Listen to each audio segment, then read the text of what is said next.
mind. Isn't that lovely? This is very pretty.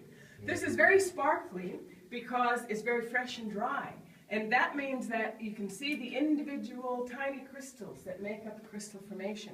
In this case, a little bit of iron oxide, the water's passed through that and it's picked up the color. So that's why we've got some pretty orange crystal. We're going to see a lot of that in the Orient. Okay, fearless leaders, straight.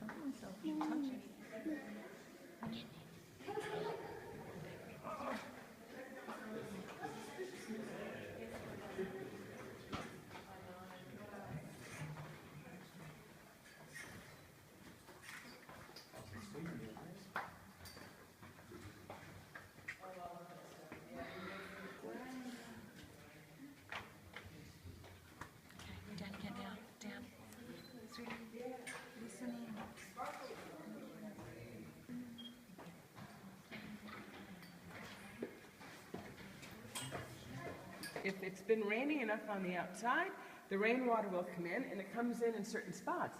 But the reason it's so sparkly is that it'll flow every once in a while. And I've seen it only flow twice in 5 years. Now you want to look up at this side here. These are, the Egyptian crystal is here, everywhere you look. And if you come down here, you'll see it looks a little waxy. Now that's sparkly, so that's dry, right? If you see the waxy crystal, it's wet. So how do they form? If you follow the torch down, you see there's a little drop of water right at the bottom. And so these are forming drop by drop by drop. Each time a drop comes through, and they're very slow drops, on our way back up, that might be the same drop, still hanging there, but they leave the tiniest amount through. This is all wet, and it's active. All of this is very active. This has a name. This is called St. Paul. So if you've ever been in London, you see St. Paul. And it'll fill this big time. It'll really.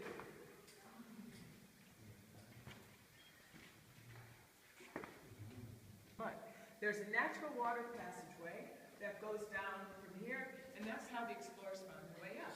If you notice, why did it cool here? Just a little bit cooler than when we were at the top.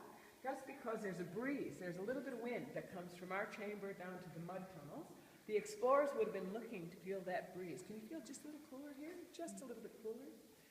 Now, he said, "Dear sir, I have the honor to report to you that on Saturday night last, July 30th, Guide Edwards, Guide Bailey, and myself found another beautiful cave leading off of the river cave, almost opposite to the entrance of the last cave we reported, and that would have been Temple Hall.